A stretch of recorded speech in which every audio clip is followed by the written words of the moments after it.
My ex was in the army and preparing for deployment in a few months.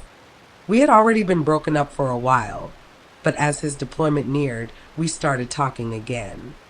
He said he was doing more training, and during that time, we were calling, emailing, and chatting online. It got pretty flirtatious, basically like we were dating again.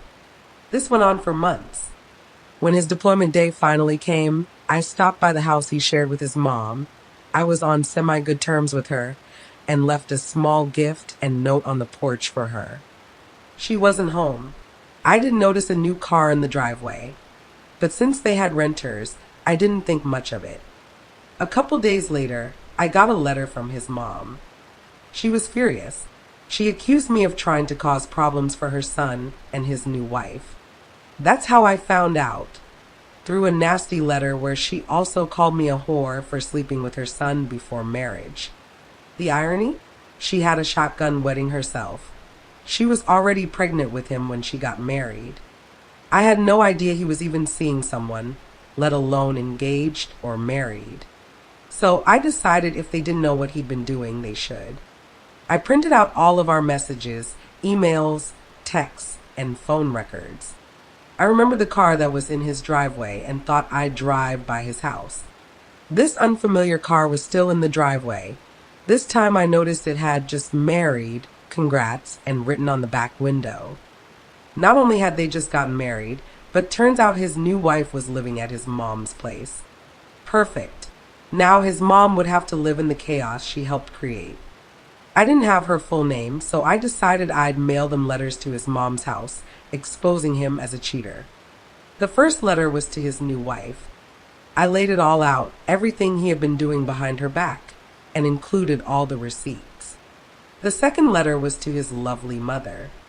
I told her that during all the time I was talking to her son, not once did he mention a wife. I also reminded her of her own shotgun wedding, since she seemed to have selective memory. I ended the letter by letting her know that his wife now had a full account of what her son had been up to. I sent it with the required signature, just to be sure that they'd open it right away. The last message I sent was to my ex, a single line in an email, "You're dead to me."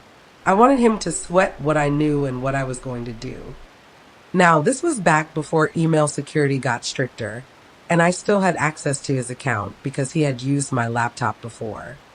Over the next day or so, I logged in to check his emails. Sure enough, the wife got the letter. She tore into him. I had given her our phone records, and apparently, while on their honeymoon, he had left to get ice and called me. Then I saw an email from his mom. She was ripping him a new one too, pissed that she now had to deal with his mess under her own roof. She was complaining that his wife was crying and beside herself that he had cheated. Since he had already deployed, there was nothing he could do but sit with it. I watched as he tried to scramble and explain himself in email after email. It went on for months with him trying to make it better. It was glorious. Chef's kiss. I don't know if they got divorced, but honestly, I wouldn't be surprised.